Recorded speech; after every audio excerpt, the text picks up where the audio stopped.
Livro de Hebreus, capítulo 1. Vamos lá? A epístola aos Hebreus, revelação de Deus. Havendo Deus outrora falado muitas vezes e de muitas maneiras aos pais, pelos profetas, nestes últimos dias nos falou pelo Filho, a quem constituiu herdeiro de todas as coisas, que é o Senhor Jesus, pelo qual também fez o universo.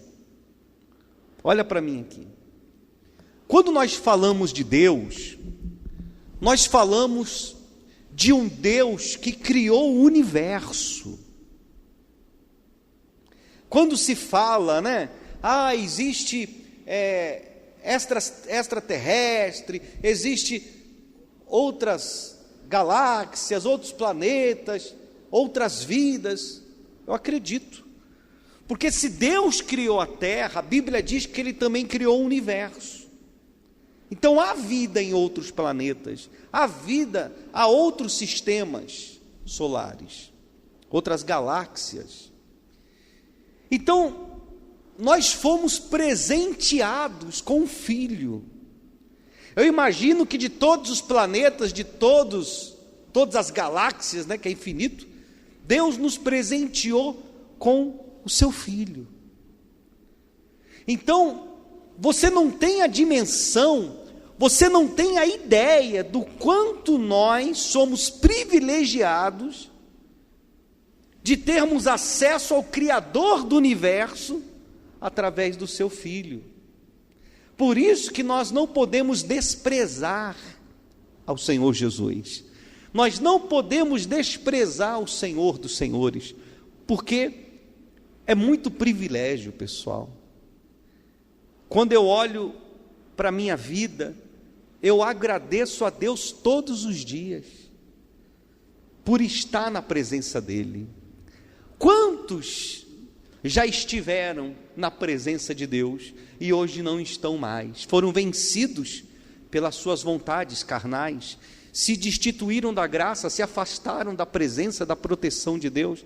Então, quando eu me vejo na presença de Deus, há mais de 20 anos, já vai aí para 28 anos, quando eu me vejo na presença de Deus, eu falo, meu Deus, é muita misericórdia, é muita misericórdia, porque a Bíblia diz que é um caminho difícil, é um caminho apertado, que nos conduz à salvação. Então, para que eu venha ter acesso ao construtor do universo, que fez o universo, eu tenho que me recolher na minha simplicidade e dizer, meu Deus, muito obrigado por estar na tua presença, por estar na tua casa. Porque uma coisa muito importante é o seguinte: tem pessoas que ela não tem a ideia de que as práticas erradas, que os pecados cometidos, faz com que Deus não a queira mais. E para a pessoa chegar nesse nível de Deus não querer mais olhar na cara dessa pessoa, não, bispo, Deus é amor, isso aí é conversa para perturbado. Conversa para perturbado. O amor de Deus não constitui na omissão de pai. Deus é pai. Então, não é porque o pai corrige, não é porque o pai está em cima do filho que ele não ama. Que história é essa? Então isso é conversa de perturbado. O amor de Deus é constituído na entrega de seu Filho numa cruz por mim e por você, e pronto. Ele amou o mundo de tal maneira que deu o seu único Filho unigênito. Mas você não tem passe para beber, você não tem passe para fumar, você não tem passe para prostituição, você não tem passe para ficar falando palavrão, você não tem passe para cometer coisas erradas. Porque o nosso Deus, Ele é um Deus sério, Ele é um Pai sério. Então, Ele diz claramente lá no Apocalipse: porque não és quente, e porque não és frio, mas és morno, eu estou a ponto de vomitar-te da minha boca. Ou seja, Deus não quer mais aquela pessoa. Então, quando você se encontra na casa do Pai, quando você se encontra motivado a vir orar, motivado a vir buscar Deus, quando você tem aquela necessidade de abrir um jejum, de fazer sua oração, você dê glória a Deus, porque o Pai está aceitando você, o Pai está querendo você. Porque quando o Pai não quer mais uma pessoa, ela já não ora, ela já não lê a Bíblia, ela já não vem mais na igreja. É porque o Pai não quer mais ela. O Pai não quer mais. Mas o Pai pode voltar a querer essa pessoa, ou ela está perdida para sempre? Nada é perdido para sempre. É dado ao pecador o arrependimento. Mas a Bíblia diz que é quase impossível aquele que já provou dos dons celestiais voltar a ser o que era antes. É quase impossível. Ou impossível, agora eu não lembro o versículo direito. Olha o que diz aí, ó. Versículo 3: Ele que é o resplendor da glória e a expressão exata do seu ser, sustentando todas as coisas pela palavra do seu poder. Depois de ter feito a purificação dos pecados, assentou-se à direita da majestade nas alturas, tendo se tornado tão superior aos anjos, quanto herdou mais excelente nome do que eles. Então olha só, o Senhor Jesus, com o sacrifício dele, ele foi colocado acima dos anjos. Acima dos anjos. E a Bíblia diz que Jesus ele não cometeu pecados, mas para ele entrar no reino dos céus, aqui diz claramente, olha só, versículo 3: pelo que é o resplendor da glória, a expressão exata do seu ser, sustentando todas as coisas pela palavra do seu poder, depois de ter feito a purificação dos pecados. Mas Jesus não tinha pecado, como que ele foi purificado? Porque aquela essência humana, por si só já era uma essência de Adão, de Eva. Então para ele poder ascender aos céus, para ele poder ascender ao trono, ele teve que ser purificado daquela essência humana, porque ele foi gerado pelo Espírito Santo, por Deus, através do ventre de Maria. Então ele era parte humano. Então lá no reino dos céus, só entram os purificados. Não adianta.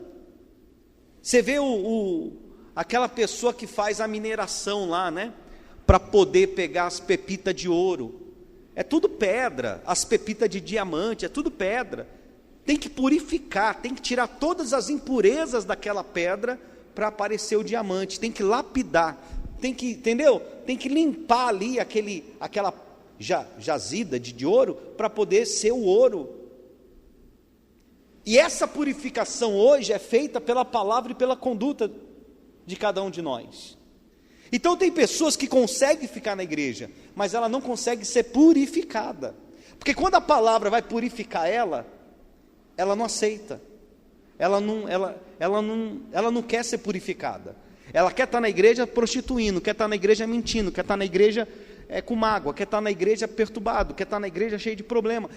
Ela não permite-se ser purificada, limpa.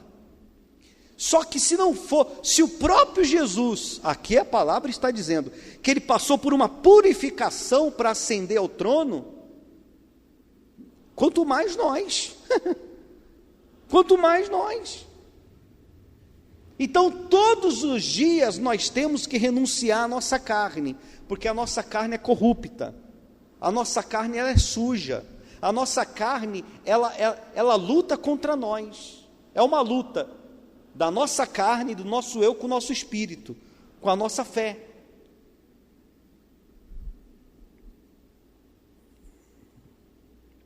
Cristo é o Filho, os anjos são ministros. Pois qual dos anjos disse jamais tu és meu filho? Eu hoje te gerei. E outra vez, eu lhe serei pai e ele será o quê? E novamente, ao introduzir o primogênito no mundo, diz: e todos os anjos de Deus o adorem. Ainda quanto aos anjos, diz: aquele que a seus anjos faz ventos e a seus ministros labaredas de fogo.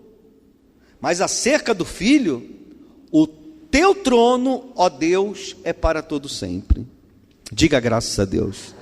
Então Deus ele faz uma separação da posição espiritual do Filho e dos anjos. Os anjos são ministradores nas nossas vidas, de bênçãos, de milagre. Eles ministram mediante as ordens do Filho, as ordens do Pai. Os anjos vêm para nos guardar, nos proteger, nos prosperar, nos curar. Então Jesus ele está acima. Diga graças a Deus. Então, uma vez sabendo que Jesus ascendeu ao trono, está acima, é simples. É simples. Eu tenho que procurar andar como Jesus andou. Eu tenho que procurar agir como Jesus agiu. Eu tenho que procurar saber da história de Jesus aqui. Não, eu vou aprender, eu vou lá em Mateus, Marcos, Lucas, João, eu quero saber como é que foi Jesus, eu quero saber como que ele agiu, como que ele procedeu, porque nele está toda a fonte de conhecimento da conduta de um cristão. Então, se você se converteu há pouco tempo e você diz, não, eu quero me espelhar em Jesus, eu quero seguir a direção de Jesus, nem mais nem menos, então você tem que procurar conhecer a história do Filho e procurar andar como ele andou. Não é como as pessoas acham, as pessoas pensam, opinião alheia, é o que diz a palavra. É o que diz a palavra e acabou. Né? E nós vemos um Jesus que em um momento, ele acolheu o pecador. Ele foi à casa do Zaqueu, que era cobrador de impostos, que era um pecador lascado, ladrão. Ele acolheu a Maria Madalena, que foi pega em adultério. Ela não era prostituta, mas ela estava saindo com um homem casado. E ele protegeu ela. Quem não tiver pecado, que atire a primeira pedra. Ele protegeu aquela mulher.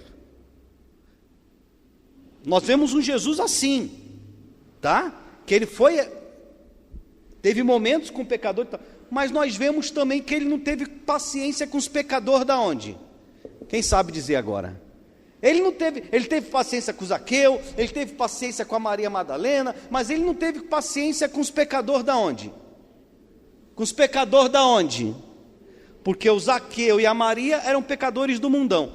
Ele não teve paciência com os pecadores de igreja, que estava lá fazendo venda lá, vendendo lá as coisas dentro da igreja, que estava lá com aquela corrupção daqueles sumos sacerdotes, corruptos, envolvido com a política, porque o sumo sacerdote ele era assim com Pôncio Pilatos. Vai lá ver a sujeira que era a igreja, a podridão que era a igreja. E a igreja de hoje não está diferente não, hein? A igreja de hoje não está diferente não, hein? Então eu não posso ficar, sabe, naquela, mas Jesus vai ter paciência comigo, eu sou o Zaqueu, eu sou a Maria Madalena. Não, ele pode virar a mesa para o meu lado, meu irmão. Então Jesus, ele teve fases, ele teve momentos de agir, cada caso é um caso, cada caso é um caso. Jesus, ele não tem complacência com o pecado, ele não tem não. Ele disse para Zaqueu, hoje me convém sentar na sua casa. Quando ele sentou na mesa de Zaqueu, Jesus nem abriu a boca, Jesus nem falou palavra alguma. Zaqueu já estava arrependido, já estava quebrado já.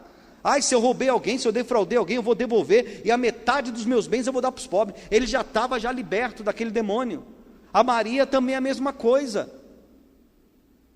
Ele falou, vai em paz. E ele disse para Maria o quê? Vá e não peques mais. Aí nós vamos ver na Bíblia que Maria começou a fazer o quê? Ela seguiu com a vida dela? Ela foi e seguiu com a vida dela? Não, ela deu meia volta e se tornou uma discípula. É isso mesmo, ela começou a seguir Jesus. Ficou amiga da mãe de Jesus. Ela ficou servindo Jesus. Tanto que Maria, a Madalena, estava em todas. Estava na crucificação, estava na ceia, ela estava em todas. Quando Jesus ressuscitou, ele apareceu primeiro para ela.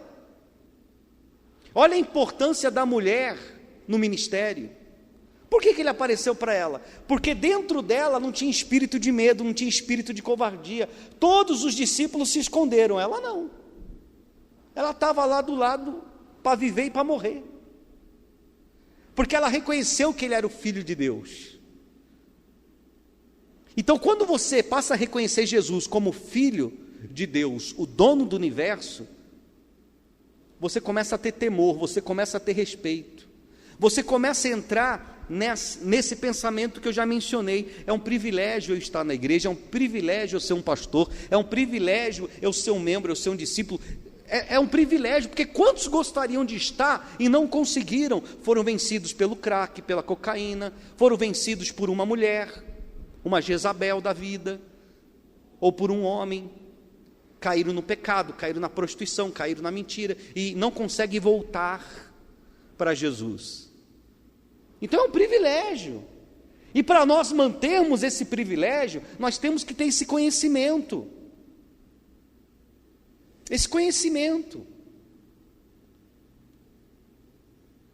E diz mais aqui, versículo 8: mas acerca do Filho, teu trono, ó Deus, é para todo sempre, e certo de equidade é o cetro do seu reino. Equidade, amém, pessoal? Por favor, alguém veja aí para mim aí, pode ser no celular mesmo aí, auxiliar aí, vê aí, significado da palavra equidade. Se alguém souber, fala, porque eu não sei não. Versículo 9: amaste a justiça e odiaste a iniquidade. Deus, Ele ama o que, pessoal? Lê alto aí o 9. Ele ama o que? E Ele odeia o que? Ué, e existe a iniquidade por si só?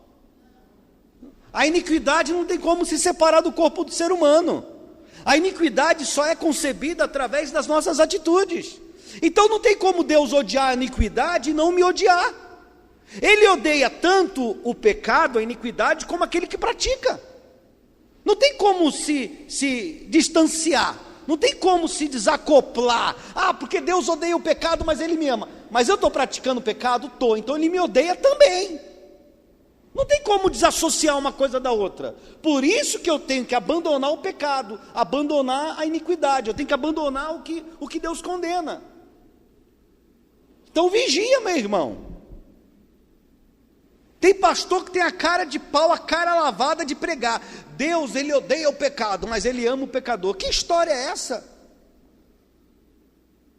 Se Ele amasse o pecador na sua total ali ação do pecado, Ele não diria para Maria Madalena, vai e não peques mais. Ele diria, minha filha, pode ir, continue pecando que eu vou te amar do mesmo jeito.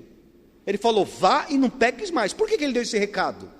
Na verdade, Jesus não deu um recado, Ele deu um ultimato. Porque se tu pecar de novo, se tu adulterar de novo, eu não vou te proteger, eu não vou te salvar, e você está lascada. Não tem complacência com a iniquidade e com o pecado. Agarre as oportunidades que Cristo te dá, agarre as oportunidades que Deus te dá. Deus, Ele ama o arrependido dos pecados, o que não quer pecar mais. Diga graças a Deus. Acharam aí o que é equidade?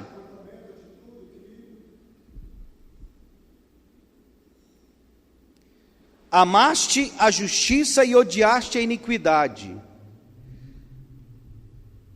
Por isso Deus, o teu Deus te ungiu com óleo de alegria, como a nenhum dos teus companheiros. Ainda, no princípio o Senhor lançaste os fundamentos da terra, e os céus são a obra do quê? Das suas mãos. Eles perecerão, tu porém permaneces. Sim, todos eles envelhecerão. Qual veste? Também qual manto? Os enrolarás, e com vestes serão igualmente mudados. Tu porém és o mesmo, e os teus anos jamais terão quê? Fim. Ora, a qual dos anjos jamais disse? Jamais disse, assenta-te à minha direita, até que eu ponha os teus inimigos por estrados dos teus pés. Deus jamais disse isso a anjos, disse ao Filho. Não são todos eles espírito, ministradores, enviados para o serviço a favor dos que hão de herdar a salvação? Olha só,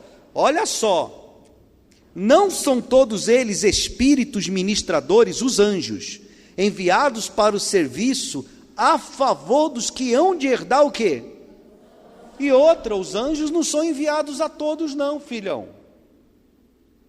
Eu creio em Deus, Deus vai mandar anjo para mim, não. Os anjos são enviados para aquelas pessoas que naquele momento, pelo menos, estão salvas. Eles são ordenados a cuidar dos salvos. E você sabe que você está salvo hoje, você não pode estar salvo amanhã. A salvação, ela é diária. Então os anjos vêm com as bênçãos ministrar cura, libertação, prosperidade, milagre, bênçãos na vida do salvo.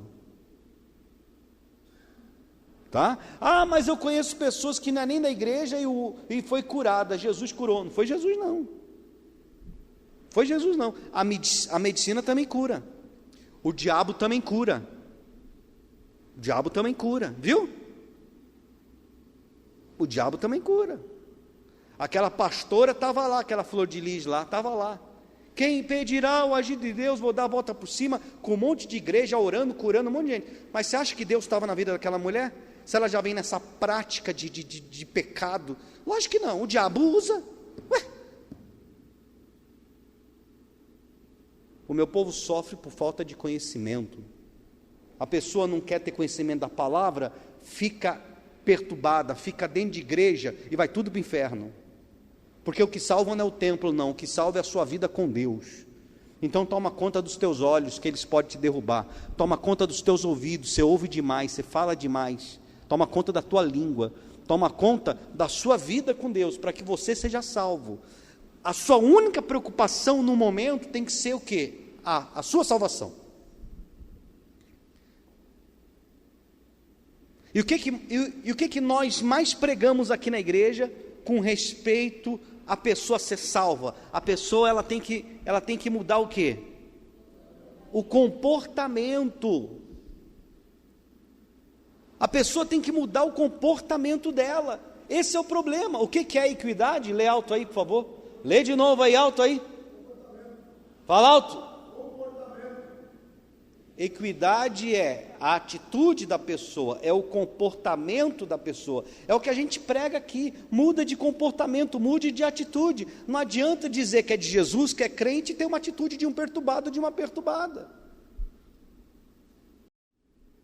Você está entendendo o que Deus está falando? O reino dos céus, o Deus que fez o universo, não aceita pessoas lá que não sejam purificadas. E isso exige mudança de comportamento.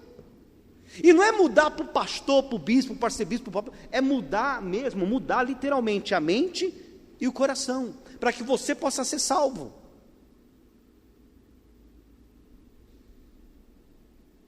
Você está entendendo? Equidade é mudança, é atitude. Diga graças a Deus. Olha só, paramos em qual versículo? 14.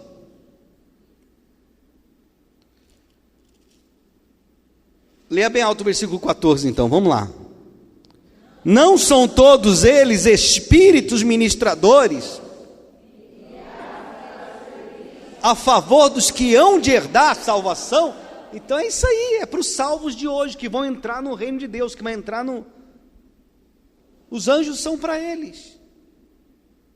Ah, eu quero tanto que Jesus manda um anjo na minha vida, na minha casa, na minha família, na minha... Então, seja salvo, se torne salvo, mude de comportamento. Né? Voltamos aqui na parte lá da equidade. Versículo 8. Vamos lá. Mas acerca do Filho, o teu trono, ó Deus, é para todo sempre.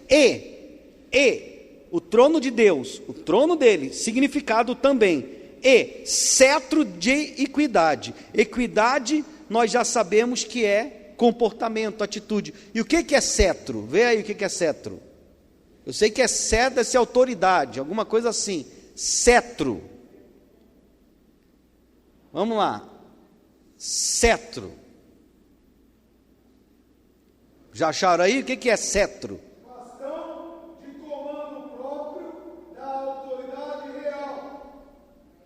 Cetro é um bastão de comando. Comando próprio de Deus em direção da vida de cada um de nós. Quem está com cetro é o Senhor. E Ele que dá o comando para você mudar de comportamento e de atitude. Só que Deus, no planeta Terra, ainda tem pastores, que são profetas, que têm a iniciativa de trazer esse cetro à igreja, para poder salvá-la. E eu não posso dizer para você se é felizmente ou infelizmente. Aqui tem um pastor desse, que leva o cetro até você. Acabou. Para que você possa ser salvo. Não sou perfeito, mas que Deus pode contar comigo para isso, Ele pode. Para isso Ele pode. Porque só através desse cetro de equidade que nós vamos poder aprender a nos resumir a nossa insignificância humana, para que nós também podemos ascender ao trono, ascender até o trono de Cristo. Eu tenho que matar a minha carne, o meu eu, o meu orgulho, minha vaidade, sabe? Eu tenho que me anular, para mim poder ser salvo. Diga graças a Deus. Então o cetro é comando de autoridade. O rei que usava o cetro, os reis do passado usavam o cetro. Quando ele batia o cetro assim, ó, o rei dava ordem, era autoridade. Então isso vem de Deus. Então, em nome de Jesus, receba o comando de Deus. Receba o comando real de Deus para a tua vida, para que você seja salvo. E se você é salvo através da graça, através da palavra, você vai receber visitas de anjos ministradores. Por isso que nós focamos na salvação aqui. Você pode ter chegado aqui para conseguir uma cura, para conseguir um emprego, para conseguir um marido transformado, mas o que te mantém aqui tem que ser: eu quero ser salvo, eu quero minha salvação, porque a salvação vai gerar a mobilidade do exército de Deus em nossa direção. Você está entendendo? Então, quando as pessoas chegam na igreja e não querem mudar de comportamento, continua com as patifarias, com as carnalidades, com as perturbações, a pessoa ela não aceita o cetro da autoridade. E Jesus exerceu esse cetro, hein? Você pode ver na Bíblia, vai ler lá, vai estudar. Jesus, tanto que sobrou 12 ali com ele, o resto tudo foi embora. Então, em nome de Jesus, meu irmão, abra o teu coração, abra o teu peito, seja humilde, falhe, todos nós somos, mas reconheça os seus erros e não erres mais. Vai e não peques mais, e fique na palavra, para que você possa receber visita e ministrações de anjos na sua vida, no seu casamento, na sua empresa, na sua loja, na sua casa. Amém, pessoal? No nome de quem? Vamos encerrar aqui essa parte, vamos lá. E tem um perigo muito grande para nós, para todos nós, e é um perigo também para mim, principalmente, né?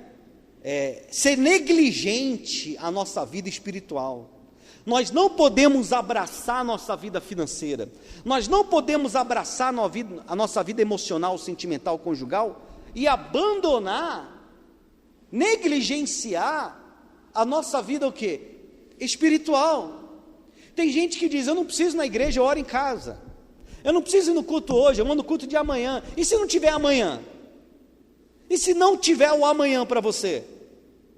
Você não pode perder o tempo que se chama hoje para buscar Deus, para se arrepender. Não seja negligente com a sua vida espiritual. Se agarre nas orlas do vestido de Jesus, que nem aquela mulher hemorrágica, grude nele para sair poder dele. Mas tem pessoas que é negligente, tem pastor que é negligente. Sabe a pessoa negligente, que vai negligenciando, que vai deixando para depois, que vai deixando de lado, que não resolve aquele problema? Está errado. Cuidado com a sua negligência com Deus. O perigo da negligência, capítulo 2 de Hebreus. Por esta razão importa que nos apeguemos com mais o que, pessoal? Com mais firmeza às verdades ouvidas. Olha como Deus ele é maravilhoso. Olha só, a palavra que tem efeito em nós são as palavras que são firmes. Palavras jogadas ao vento não resolve nada. A palavra que tem sucesso para a conversão de um ser humano são palavras com posições firmes. Firmes. Olha só, por esta razão importa que nos apeguemos com mais firmeza às verdades ouvidas, para que delas jamais nos desviemos. E olha, eu vou dizer uma coisa para você, viu? O que não falta aqui é verdade. A verdade é dita. Ouça quem quiser. Ouça quem quiser. A verdade é falada. O problema é que as pessoas que negligenciam a verdade, que é a sua própria salvação, elas não se agarram com firmeza na verdade. Ela ouve hoje e bate palma, amanhã já esqueceu, já negligenciou. O dia de amanhã já, como é que se diz a palavra? Começa a questionar.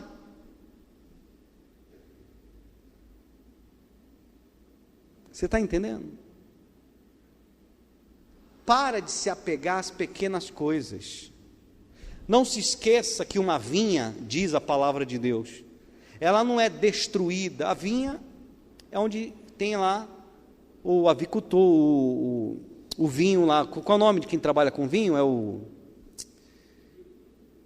Esqueci o nome da pessoa que trata, que faz o vinho. Esqueci agora. Mas a vinha é onde se planta lá os cachos de uva tal para fazer o vinho. O Senhor disse: você não tem que se preocupar com as raposas que entram na vinha, porque a raposa é grande, a raposa é gorda. A raposa, você identifica logo ela e mata ela. Quem toma conta da vinha tem que estar preparado, tem que ter até arma para poder lá proteger a vinha, né? Como pastor tem que ter um meio de proteger o rebanho, também das raposas, dos lobos e tal, né? Mas quando se trata de vinho, quem invadia as vinhas eram as raposas. Então Deus falou: você não se preocupa com as raposas que entram na vinha não, porque isso aí é tiro certeiro, você já resolve. Você tem que tomar cuidado com as raposinhas pequenininhas que você não consegue enxergar, que estão ali no teu meio ali, e você não tem visão, você não consegue ver, porque é pequenininha. Mas é com elas que você tem que tomar cuidado, porque elas devastam a vinha inteira. Mas você sabe aquelas pessoas que são as raposinhas? Dá ouvido para as raposinhas? Olha, ele não me deu nem bom dia, nem boa tarde, nem boa noite, nem me respondeu no zap quando eu mandei a mensagem. Às vezes a pessoa ela se agarra às pequenas coisas, mas ao que ela tem que se agarrar, que é a verdade, não se agarra. As firmezas da palavra que é ministrada, que a pessoa deveria se alimentar. Meu Deus, glória a Deus, que palavra abençoada, meu Deus, eu sou uma porcaria mesmo, eu tenho que me converter mais e mais. A pessoa não se agarra, mas as raposinhas a pessoa se agarra. Fala para o irmão: cuidado com as raposinhas, peste. Cuidado com as raposinhas.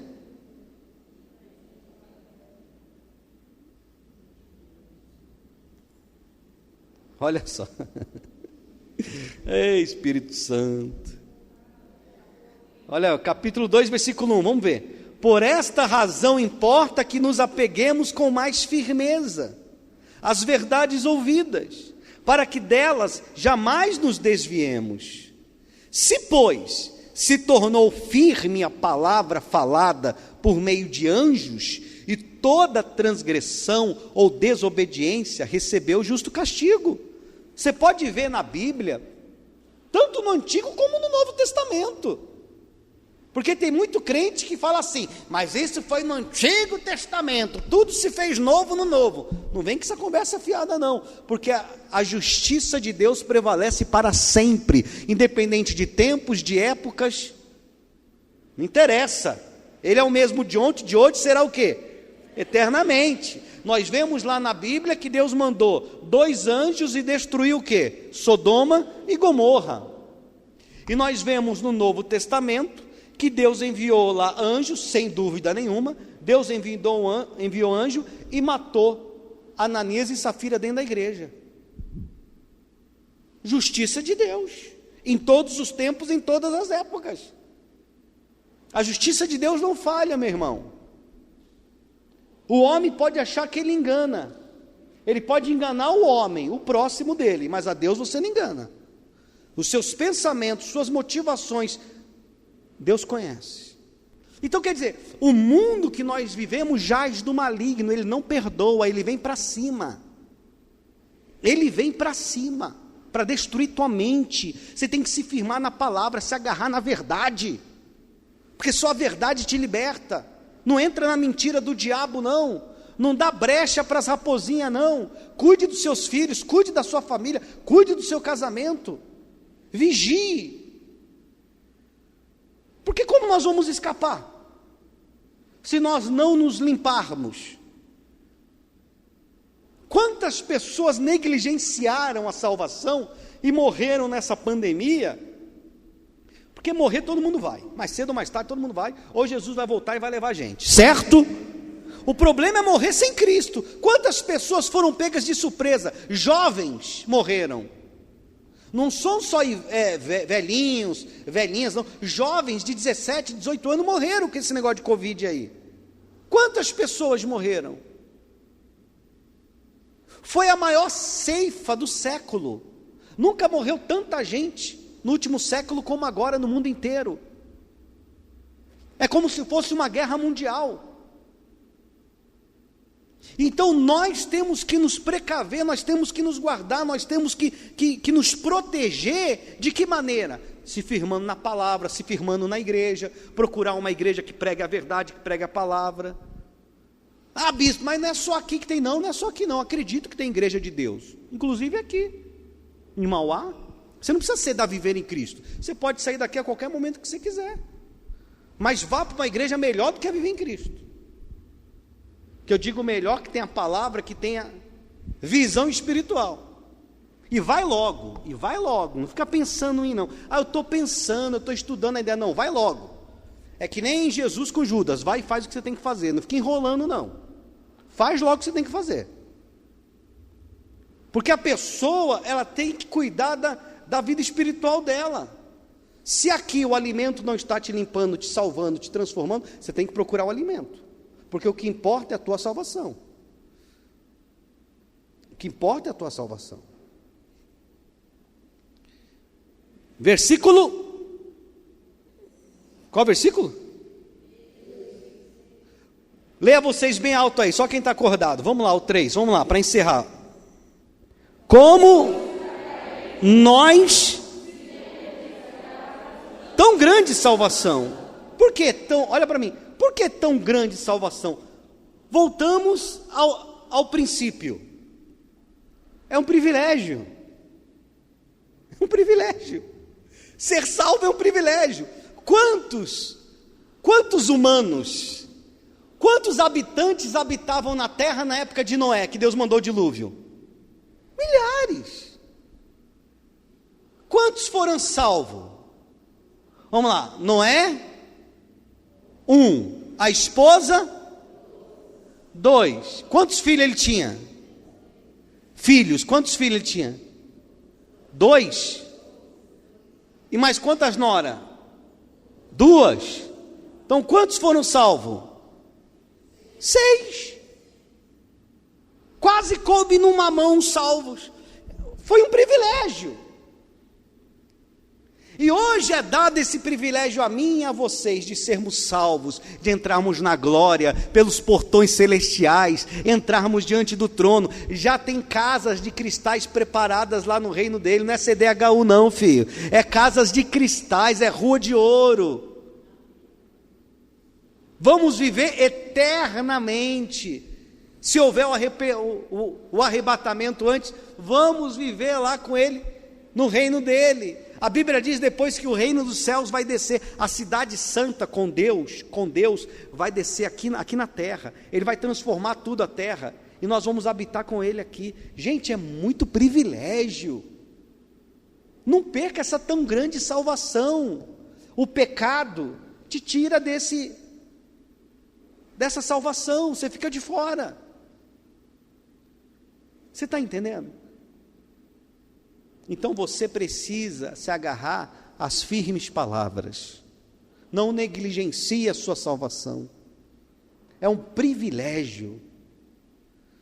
É um privilégio. Quantas pessoas você conhece no seu trabalho que é desviado de igreja? Quantas pessoas você conhece na tua vizinhança, eram crentes, eram da fé e hoje não são mais? Tem gente que deixa de ser cristão e passa a ser macumbeiro. Era cristão e agora está na macumba. Então é um privilégio, pessoal. A gente saiu da mentira, a gente saiu da vaidade, a gente saiu da corrupção. Antigamente éramos espíritas, antigamente éramos católicos, tínhamos imagens de escultura. Se era de outra igreja evangélica, era idólatra, adorava os pastores. Esses pastores da mídia gostam de ser adorados, põe as fotos deles nas placas da igreja, põe as fotos deles nas camisas da igreja, para o povo adorar eles. Até a foto deles eles colocam dentro da Bíblia. A Bíblia é sagrada, não tem que ter foto de pastor não. Por que eles põem a foto deles na Bíblia? Porque eles gostam de ter aquela sensação de adoração, das pessoas adorarem a eles. Mas está escrito, adorar somente a Deus, meu irmão. Só Ele dá culto. Nos libertamos de tudo isso. Tem gente que gosta de estar na mão do diabo. Gosta de estar na mão do diabo. Eu quero estar na mão do meu Jesus. Glória a Deus, pessoal. Olha só. Como escaparmos nós se negligenciarmos tão grande salvação, a qual, tendo sido anunciada inicialmente pelo Senhor, foi-nos depois confirmada pelos que a ouviram, dando Deus testemunho juntamente com eles, por sinais, prodígios e vários milagres, e por distribuição do Espírito Santo, segundo a sua o quê? Vontade. Amém, pessoal? Vai ficar para a semana que vem. Jesus coroado de glória, sumo sacerdote idôneo e compassivo. E o 3, Cristo é superior a Moisés, o perigo da incredulidade e a desobediência. Dê uma salva de palmas para Jesus, amém? Glória a Deus, pessoal.